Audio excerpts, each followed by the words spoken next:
right? If it's $6,700 a month times 10 residents, you're bringing in $67,000 every single month to run the home with your staff, your food, electricity, cable, you name it, property insurance, right? yeah, all that. That's probably going to run you around 35,000. Your debt service, your mortgage might be like 12,000 a month. So that's leaving you with $20,000 of monthly net income on that one home. That's pretty common of what we see out in Colorado. We actually have a student who just opened their 27th care home out there in Colorado. 27th? Yes. Oh my goodness. I mean, the numbers you're throwing at me, I'm like, I only need like a couple, and I'm.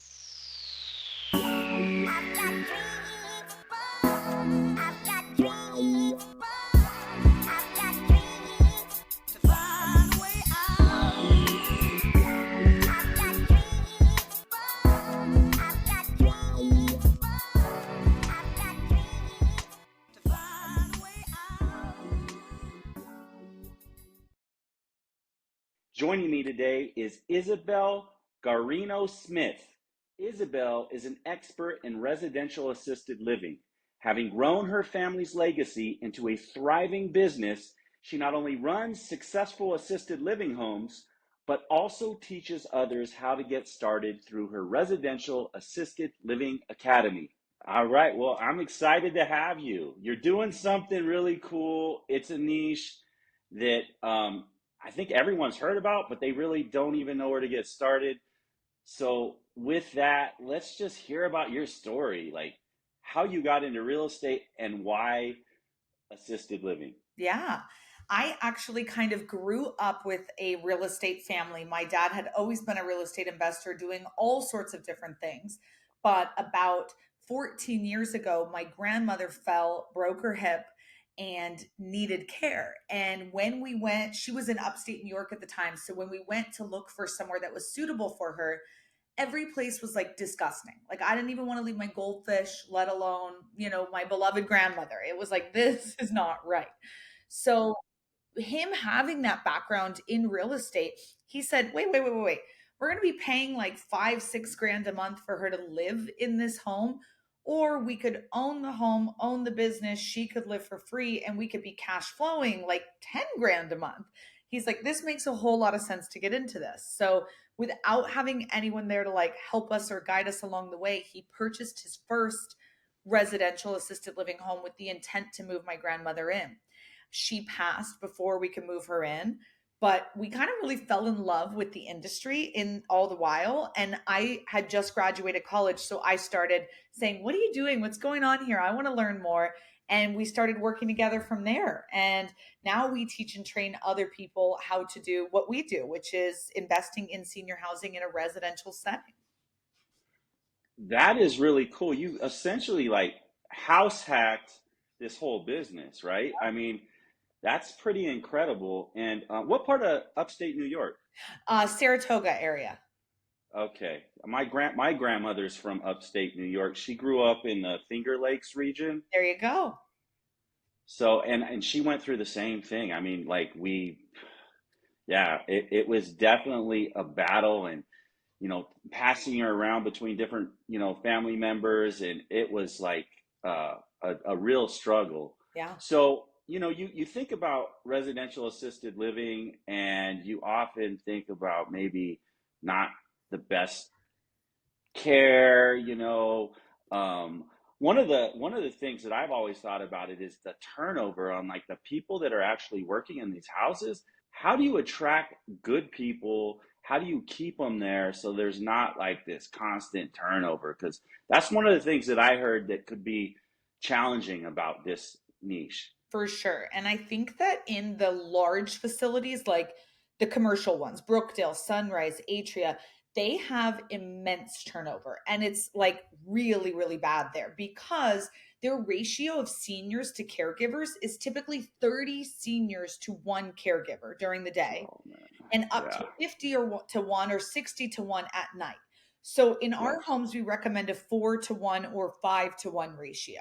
So already, if you're getting paid the same, but you are taking care of so many less people. First of all, you can actually do your job well, so you feel good Yes. about what you're doing, but also you feel like you're not being, overworked, underpaid, all of this. So we really felt that residential assisted living was not only beneficial to the senior who's now getting that quality care and attention and whatever that they need, but it was also beneficial to the caregivers because of that high turnover. And they don't, why would you want to do that? Like if you're getting paid Yeah. the same to work at In and Out or Chick-fil-A or take care of seniors, which is a tough job, you want to make sure that you're being treated fairly and respectfully. And I think that RAL is kind of that way to do that. So we focus heavily on training, retaining, onboarding the best of the best, but also really making sure that they know and understand that what we offer is very different than what, other jobs are out there. And many of them do know this because they're coming from that role into our homes. So we don't have as much turnover issues. I would say the bigger issue that we have in general, industry wide, big, small, whatever, is just lack of caregivers because the next Mm. generation coming in, they don't want anything to do with this. They don't want, to be wiping seniors' bums and hanging out all Hmm. day. They're not interested. And so we do have a huge crisis because right now 80% of the care staff in America is immigrants from other countries. So they love seniors. They have respect for seniors and I love working with them, but right now there's really that lack of the amount of people to address the coming silver tsunami. Got it. Yeah. I mean, it's a problem that's not going to go away for sure. Nope. And so, like, what is a maybe you could just run down what a typical home looks like. It's like how many patients, how many bedrooms, like what do you look for to even find a property that would work for this business? So, depending on where you are in the country, you're going to be allowed to have somewhere between 6 and 16 residents in the home. Wow. So, I'm in Phoenix. I'm allowed to have 10 residents in a home here. So, my homes are 10 bed, 10 bath homes. They're luxury homes in really nice parts of town. Most seniors want private bedrooms and private bathrooms. You have to think they're moving from their whole own physical home and now they're coming Yes. just to a bedroom. They don't want to share. They're already sharing a house. Yeah. They don't want to share a bedroom. So private, Yeah. private is preferred. These are typically like think 300 to 500 square feet per resident is preferred. The state will say you only need 80 to 100 square feet, but we highly recommend 300 to 500. So with 10 residents, minimum a 3,000 square foot home, upwards of 5,000 is very comfortable. Now to start something like this, do I have to be a nurse or anything like that as the owner of the business? Great question. You don't need to be a medical professional at all. We're just real estate investors who got into this. You are going to be hiring the licensed administrator. In the real estate world, that's kind of like your property manager. They do all of the hiring, firing, training, onboarding of your caregivers who are doing the 24/7 care.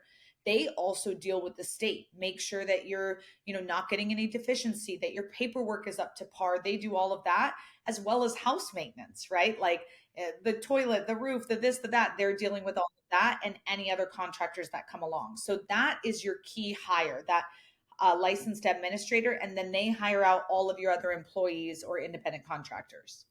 So where do you find these people though You can for that role? Yeah, you can find them on Indeed, in Craigslist, LinkedIn, anywhere, or even just asking around in the industry. It's not full time to oversee one of these homes.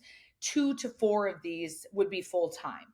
So Okay. most of them oversee a bunch, and we call it like a 3 pack. You should have 3 homes within 20 to 40 minutes of each other so you can share your resources and just scale. Wow. So you really don't even need to have that much knowledge on how everything works if you can find that person. That person is going to be your key hire because they're doing all the day to day. Now, in regards to setting up the business, getting it licensed through the state, setting up the physical home to meet all the requirements, you really should know what you're doing. But again, it's not a medical license. So we at the RAL Academy, we've been training people how to do this for the last 10 years. So we show you step by step as a real estate investor and entrepreneur what you need to know. There's nobody else really out there training like that. They're training more to become a caregiver, to become an administrator. We're the only ones training the owner operator portion of this.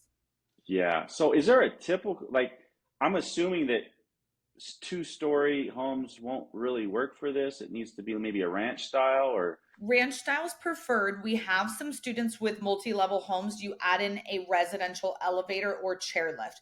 You have to think if it's on the larger scale, like in Texas or New Jersey or Wisconsin, where you can have 16 residents in the home, it's yeah. probably going to be a multi-level home. So adding Yes. in that residential elevator is usually 30 to 50K one time. You put it in, but if it serves a whole nother floor that has 6 bedrooms, it's worth it. Wow. So when you like, is there certain places that you just they won't allow it, like as far as zoning or stuff like that? Like, how do you even know if you would be able to do it, or an HOA maybe that prevents it? I guess that would be a battle, right? Well, because of the Federal Fair Housing Act, we are a protected class. So no one, not a state, not a city, not a county, angry neighbor, or HOA Wow. can tell us no. So it is a beautiful thing, not because they're seniors. It's not an age related thing. It's because they're considered disabled by the time they move into assisted living. You're not moving in for fun, right? You're moving in because you need help with 3 to 5 ADLs, activities of daily living, which is like everything we do from the moment we get up out of bed to the moment we go to bed, including getting up, transferring, right? Yes, yes, yes. Walking, bathing, toileting, eating, brushing our hair, brushing our teeth, taking medication. They need help with these. They are no longer allowed to live alone. So, because of that, we're a protected class. So, really, no one can say no, which is a beautiful thing. And it's zoned residential. So next door is, mom, dad, 2 kids, and a dog. It's in a Yeah, regular upscale, but regular neighborhood. that's incredible. So it's really like, because I know like one of the challenges many real estate investors like myself are having, especially right now with interest rates going, well, now they're going down. So Yeah. I think we're going to see a change there. But it's that cash flow, right? Right. It's like a couple of years ago, you could put 20% down on pretty much anything and you'd cash flow. Right now, that's not the case. You got to put a lot more money down if you actually are looking to cash flow. But this looks like something that you could do to kind of get over that, right? Like you find a great, I mean, even when you're looking for a home, your criteria is going to be a little different. Yeah. I mean, I would think, Matt, how many bedrooms can we get in this thing? So that's probably something else that you're doing, right? Is taking a look at maybe a 4 bedroom house and going, hey, can we turn it into a 6 bedroom house or something like that? Is that correct? Yeah, there's really 4 ways you can get started. One is what you're thinking right now, converting a single family into an RAL. The second way is Mm-hmm. buying land and custom building from the ground up. Third is leasing a home to use for this. So we have some students who buy and renovate these and lease them out to operators who just want to sign a. I just talked to somebody yesterday who had a operator sign a 12-year contract with them with increases every single year. All they're doing is basically being Ooh. the landlord for this business, more or less. I didn't even think of that side of it. Basically, buy a house with the intention of renting it out to an operator Yep. at a higher cost, Yep. right? But you can go in and fine tune it so it meets whatever their criteria is. Exactly. That and then you're not even having to deal with the business side at all. Yep. So that is one way. And then the fourth way is to buy an existing RAL. So there's 30,000 group homes that exist across our country today. And that in that way, you're buying the real estate and the business. So you're up and running, cash flowing day one. So there's a lot of ways to get started, but really the sky is the limit. It just depends on what you want, what you need. But we do look at people's homes and kind of say, is this a good fit or not? Now, does this type of business qualify for like an SBA loan where you can buy the property and the business all in one shot? Exactly. So a lot of people will use the SBA to fund no matter which of the 4 routes, because even if you're going to create the business, SBA is interested in that. The Oh, purchasing wow. real estate, the reno, carrying costs, and paying you all throughout the project. So SBA is a fantastic way to fund this type of project, as well as private money, hard money, syndication. Those are pretty much what everybody else is using outside of SBA.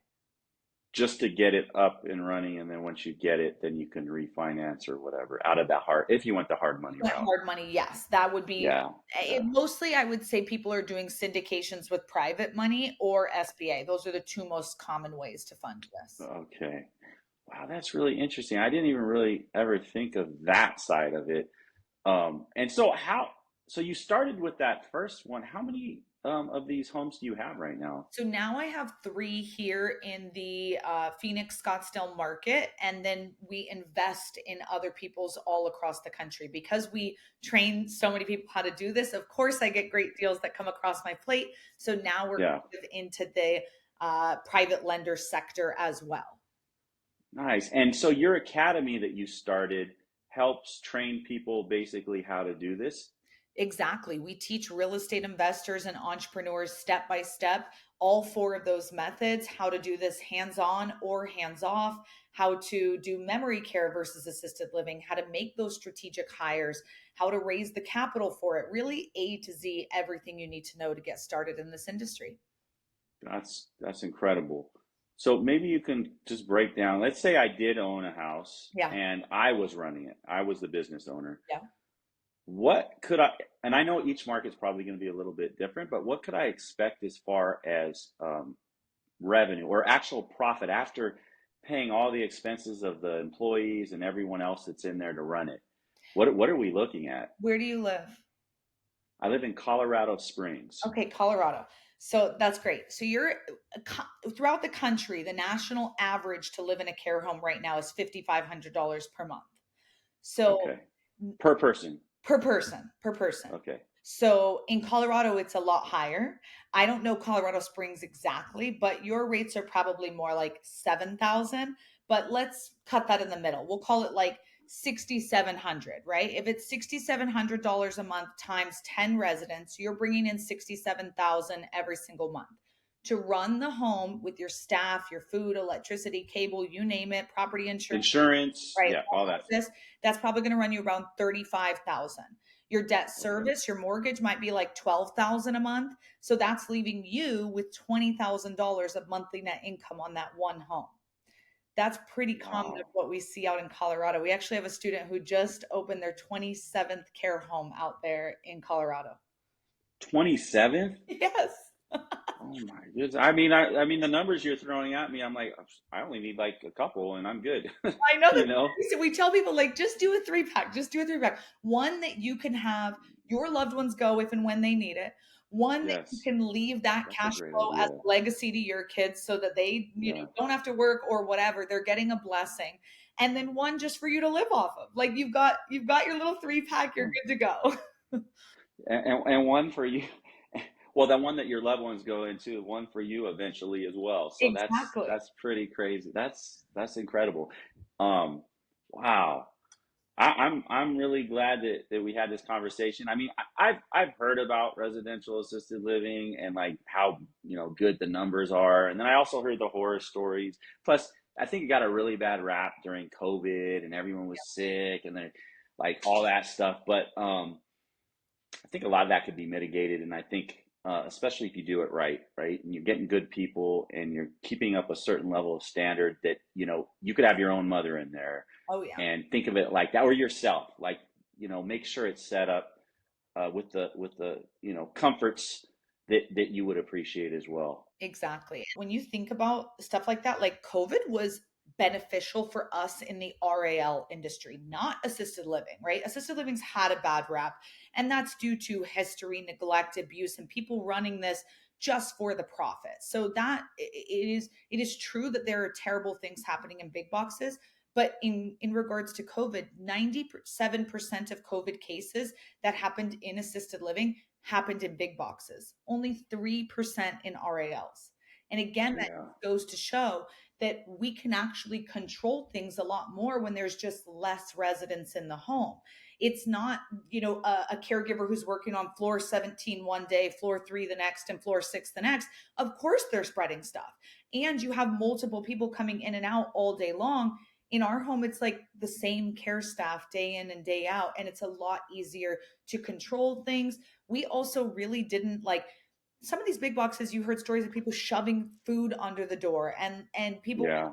begging to get their loved ones out to bring them into our homes because we were doing business as usual because we can control things and we can keep it safer. So it really shined to me a good light on the terrible things that were happening in big boxes. So people who weren't aware were now like, oh my God, it's worse than I even thought, or the movies said Mm-hmm. or whatever. And now they're starting to look for that alternative. It's kind of like Airbnb to hotel or Uber to taxi. They're looking Mm-hmm. for an alternative. And this is our time to shine. This is really that opportunity paired with the baby boomers who hold most of the real estate market right now, starting to age out and go into assisted living. And now all this inventory is coming up. This is what we can be doing with that housing. It really solves so many problems that are happening in our country today. Wow. And how long would it take for someone that's just, if they did sign up with your academy and they were serious to get started? Like, how long, once you find the location, purchase the home, how long would it take to actually have it filled with residents, like on average? If you start marketing right away, which is what we always, share with them on how to do and different strategies for that, it should be a lot faster. But if you are leasing a home, that's usually a 3 to 6 month timeline. If you're buying an Okay. existing business, that's also about a 6 month timeline. Converting a single family, depending on the conversion, could be 6 months to a year timeline. And if you're custom building, 1 to 3 year timeline. So it really Okay. ranges, but it also is heavily reliant on the marketing that you are doing even before you open. There's an entire industry of people called placement agents. They're kind of like realtors for bodies. When Wow. when your loved one needs care, you go to them and you say, "This is the amenity, the price point, the location I'm looking for," and they shop homes for you and find the suitable home for your loved one. It costs the family nothing. It costs the care home owner the first month's rent. So Mm. it's good and bad because you're paying a lot, but the average stay in a care home is 3.5 years. So I'd pay Wow. 6,700 bucks all day if I'm going to have somebody who stays for 3.5 years. Yeah, yeah, yeah, absolutely. So what's a common challenge that people that are entering into this space face? I think the trickiest thing in any business is people, right? If business was just paperwork, it'd be a whole lot easier. But people are the hard thing about any form of business. And I don't Yeah. actually mean the seniors, I mean sometimes the families that come with them. They can have a lot of high need and expectation. There's a lot of emotions going on, guilt, resentment, frustration, maybe some relief, all so many things mixed up in one, and they're dropping it at your doorstep, and it's a lot, as well as the care staff. We talked about them earlier. This is a tough job and they're not Hmm. getting paid buku bucks, right? It's Yeah. difficult for them to find that motivation to show up every day when maybe the senior isn't being that nice to them or whatever the case is. So I think people is the biggest challenge in any business, and the best thing that I've learned to kind of mitigate this is really be slow to hire, quick to fire. Make sure that when you're dealing with the families that you are getting eyes on the resident before they move in, and if they're giving you any red flags in that intro session to see if it's the right fit, don't let them into your home, right? This is not a tenant landlord agreement, it's a residency care plan. So if they cannot follow the rules of your home, they cannot stay there. So in that first initial experience with them, you've got to make sure that it's the right fit. But people is always going to be the toughest thing, and really just trying to like stay calm throughout it all is always a good tip.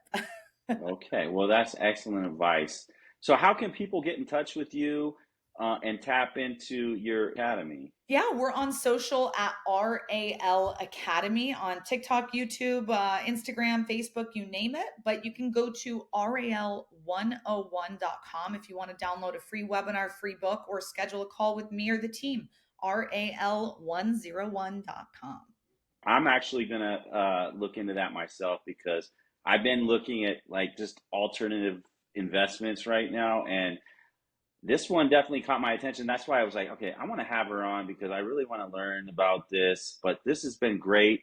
I do appreciate you coming on. Do you have any last words for my audience or anything? If you are, looking for a way to cash flow on some properties that you already have, or you're getting into real estate and you're saying, everybody said cash flow is king, but I can't make it work. This may Yeah, be an asset class to look at, but it can't just absolutely. be all about the money. Our company motto is to do good and do well. So if this is also ticking your heart box, then go to RAL 101. We'd love to connect with you and see how we can possibly help you do good and do well. Nice. I will be in there. Trust me, I'm definitely interested. Thank you so much. It was great having you today, Isabel. And to everyone else that's out there, uh, thank you. God bless. Happy investing. Peace.